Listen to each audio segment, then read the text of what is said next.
Hi, everybody. Thanks for joining. Today, we're going to talk about the challenges platform teams face on their day-to-day operations and how we can overcome them. A little bit about me. I'm Italian-born, but I'm based in southern Spain. I've been in ThoughtWorks for about 3 years, and I'm a tinkerer and a technologist, and on my spare time, I defend animal rights. A little bit about ThoughtWorks. We are a technology company that, like impossible challenges, or what other companies will define as impossible challenges, we are spread all around the world. We have offices in Europe, South America, the US, China, India, and we are really pushing the envelope when it comes to technological challenges. We were incorporated in the US in 1993, and we created some tools that then led to what we use on our day-to-day operations, such as cruise control, the first CI tool. We created Selenium, and most recently, the Tech Radar, which is a tool you can use on your own company as a way of enforcing enterprise architecture patterns. Any technology you can think of, we've written a book on it. We have over 100 books published in O'Reilly on any sort of technological topic, like hard skills, such as platform teams, infrastructure, Python, microservices, but also soft areas, like how to improve your velocity, how to improve your delivery. So we are really eager to help you with your needs. If you think that no other company can help, ThoughtWorks will definitely be able to. A little bit about the agenda for today. So we'll first discuss what the most common challenges for platform teams are, how we can solve them and address them, and then we'll do a couple of zoom-ins on the practices and into product thinking for platform teams. So when we think about the challenges, we have 4 main areas. The first one is DevX, or developer experience, meaning that we don't put the developer at the center of our development. We don't understand the developer needs. We don't understand their pain points. We also don't always provide a consistent experience across different internal platform products. So if we start using product A, we log in, we move on to product B, we need to log in again. The UI is completely different, the buttons are in different locations, and it's a terrible experience for the developers. Then there's a book from Nielsen Norman, and it clarifies the difference between simplicity and usability. We think that our product should be simple, meaning that you can start using it in 5 minutes, but in reality, what you want is your product to be usable, meaning that it's easy to use, but it has a rich feature set. So there's always this trade-off that you need to balance for, and you should always think about usability, and that's not always the case for platform products. And last, the lack of feedback. Developers are eager to listen to feedbacks most often, but they're also not very forward with their feedback on the products they are using. So if you can't run an NPM install in 5 minutes and it doesn't work, then you say, okay, I'll use something else. I don't bother giving feedback about what's broken. So this is one of the main pain points for platform teams. When we think about the business challenges, we can think about platform teams having at least 2 degrees of separation from the actual business. So there's the development teams that are developing new features and shipping them, and then there's the platform teams that are helping them accomplishing those goals. But that means that platform teams can only hear about business requirements from the development teams. And sometimes it's a biased version, sometimes it's a filtered version, and you don't get the entire picture. Then the business can not trust platform technologies, cannot trust the cloud service providers, cannot trust the cloud, cannot trust not having full control of your data. So that requires a lot of conversation and a lot of convincing to the business in implementing new platform technologies. Finally, platform teams should not operate in a reactive way, but the business thinks so. Many times, business people think that platform teams are always there to help with a minute notice, and they don't have a roadmap, they are just there to help no matter what. When we move to the technology side of it, we have a high cognitive load for platform teams, meaning that they need to support a lot of different development teams with different needs, with different tech stacks. And they are always working on something for their roadmap, but also they need to support business requirements from additional partners, third-party providers, and it's difficult to strike the right balance between working on the roadmap and working on urgent or pressing matters. Finally, there's a disconnection between what the business really wants and what platform teams are actually working on, and it's difficult to make sure that the platform teams are actually working on what's important for the business. Everything we discussed so far can also be shared with operational team, so providing support. But specifically to platform teams, we have the need to support operational and production workloads. So whenever there's a Kubernetes incident, whenever there's a cloud service provider outage, platform teams need to be there, even though they don't have the full context about what's happening in the cloud provider or what's happening on the code base, because they don't actually control any of those. Then, when we think about the development teams, they are always trying to be on the bleeding edge, so they always want to use new technologies, new versions, new features. But that means that the platform teams need to keep up to date with all those techs in order to understand what's happening, and this is very hard. Then platform teams are not always mature. They're not always providing enterprise-grade services, meaning that you might not have an SLA defined, you might not have an SLO defined, you might have 24/7 that is not scheduled appropriately, you don't have a second line of incident response, and that, of course, adds complexity for the platform teams. Finally, when you choose a solution, when the development teams choose a solution, that can incur in something that is called vendor lock-in. So if you are on AWS and you start using their managed services, it means that it's much harder for you to then move on to a different cloud provider or to repatriate to on-prem, because you are essentially locking in into their own feature set. So how can we overcome these challenges?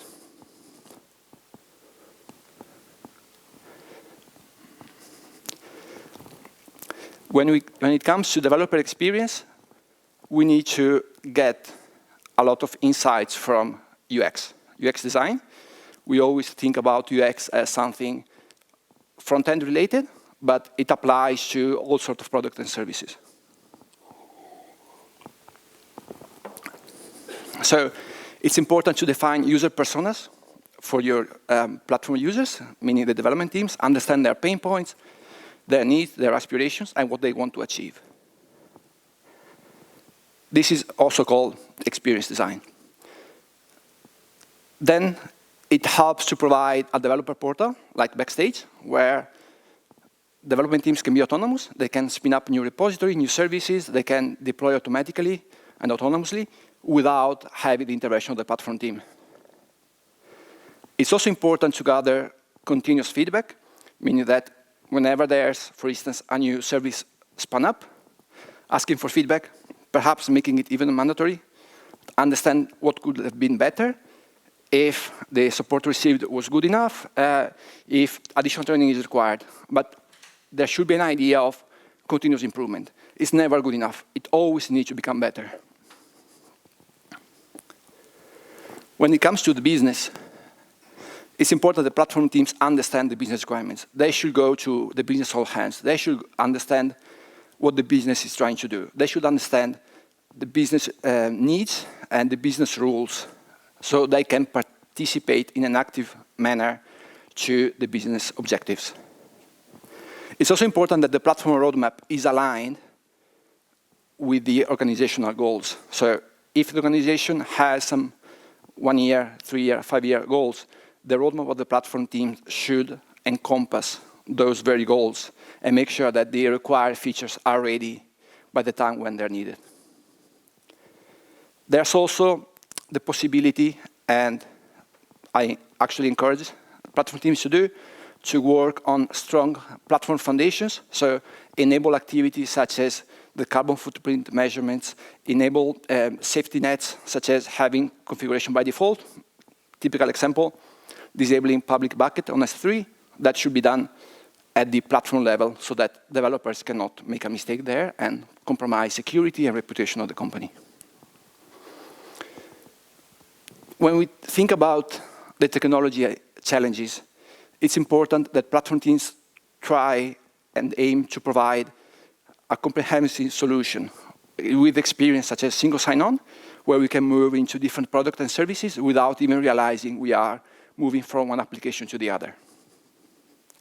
It's also important that once we evaluate a new tool or technology, we have some fixed measures that are in place and that are applied at every single decision. We talk a little bit about the Tech Radar. The Tech Radar is a fantastic tool for choosing which technology to pivot to or choose to, and it's a consistent way of doing it. It's also important to treat your platform services with a lifecycle management tool, so knowing that if you need to create a new service, if you need to maintain it, if you need to retire it, and make sure that the entire business is aligned with those timelines. Then, whenever it's possible, it's always better to favor cloud-agnostic or vendor-agnostic technologies, such as Terraform, for instance. So we can have just one technology, and we can provision, if you think about Terraform, we can provision things in Okta, things in AWS, things in Google Cloud, and it's the same tool that you need to learn only once, with some small variations, but you can use it on all your life cycle. When it comes to the challenges that are specific to platform teams, it's important to cultivate the relationship within the business, have demo where the development teams and the business show what the platform is delivering, and making sure that it's what you're doing is actually visible, that the value you are delivering is understood by the business, because otherwise they'll cut the funding for your team. Then, when you have to choose a tool, make sure you choose the best possible one. Don't try to save just a little bit of money here, because essentially the platform team will multiply the efficiency of the organization. So having a tool that is half as good as the competition will limit your team, but also the entire enterprise. Then, when we think about development teams on their day-to-day operation, we want them to be completely independent by the platform teams. They should not be needing for platform teams to create a pipeline, create a repository, give permission. That should be a self-service portal where development teams can do everything on their own, and just a second line of assistance if something is broken or if something needs to be improved. They should be available for that, but not assist on their day-to-day operation. Now, we talked about the main challenges for platform teams, how we can address them. The main mindset change when we think about platform team is about how we can take the development best practices and how we can take the product best practices and apply them to these teams. So platform teams usually do not operate with an agile mindset. So we think about creating a new feature, developing it, and shipping it, and then it's done. It's one delivery, and then unless there are some critical bugs, that's finished. That doesn't need to be the case. So the idea is have a clear definition of client, in this case the development teams, and then understand what the basic functionality are to create an MVP, minimum viable product. That's the same concept we can take from a product or a service, but we first want to ship that MVP. The development teams can then use it, provide feedback, and we can add new feature. The base of Agile is maximize the amount of work not done. So we want to do the bare minimum for the product to be accepted. And then it's also important to measure its success. There could be adoption metrics that can be automated, and there can be quality surveys for the development teams that express their satisfaction with the work of the platform team. Then, when we think about the development practices that have been used for many years now, we then have a look at the platform teams, or the infrastructure teams, sometimes they're called, and they're not always using the same good practices, but it's very easy to start using them. So when we think about testing, we can test our infrastructure code, we can have unit test, integration test, end-to-end test, like a pretty well-formed pyramid of testing, and make sure that we're not breaking things when we deploy. We can then have feature toggles, which essentially mean we can ship to production 1 to 500 times a day behind the feature toggle, meaning that we activate the new feature only for a certain number of users. It could be for ourselves, it could be for test users, it could be also incremental deployment where you have 1%, 5%, 10%, 100%, and we see how the user base reacts. But essentially, we are shipping with the guarantee that we're not breaking anything. Then it's important to provide some abstraction, and if we do, we need to make sure we are providing the right level of abstraction. In development, there's a concept called leaky abstraction, meaning that we are trying to simplify the life of the people using our library, but if we are leaking underlying concepts into our abstraction, we are actually making it harder, because the users of our library will need to understand our library, but also what's below it, and it will make it very, very harder. Then it's important to have a clear definition of done. This is step number 1 for every team, and also for platform teams. Essentially understanding when you're done with your feature. Are you done when you push it to master? Are you done when you publish an NPM package? Are you done when all your users are on the new version? It's very important to understand that and to measure it. Is everybody familiar with the team topologies concept? Okay, very quickly. So the team topology books define 4 types of teams. And the platform team is one of those, essentially meaning that they are working at underlying technologies or solutions, and then the development teams are value aligned, so they only ship features and they don't need the platform teams to be involved in their day-to-day operations. There's an exception for platform teams, helping development teams that are not mature enough to deal with their infrastructure, pipelines, and so on. But that is just a temporary solution where platform teams come in as enablers, they teach those concepts to the development teams, and then they move out. So this should be a temporary arrangement and should not be taken as a day-to-day thing. Next, platform teams should provide core building blocks, for instance, pipeline steps that simplify the deployment, the management of the life cycle of the services, but should not be dealing with shipping every single product on their own. Then we can think about implementing domain-driven design. So with the platform teams at the bottom, and then having each domain taken care by 1 or more teams, but all using the same underlying building blocks. And again, the dev team should be independent, being able to start a new repository, a new service, and go to production without having the help of the platform teams. That is the North Star.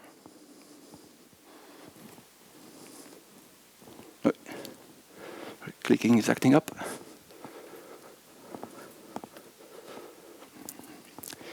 Now, when we think about the concept from product or portfolio management, we need to understand that every action we take, every new initiative we start, has a cost associated to it.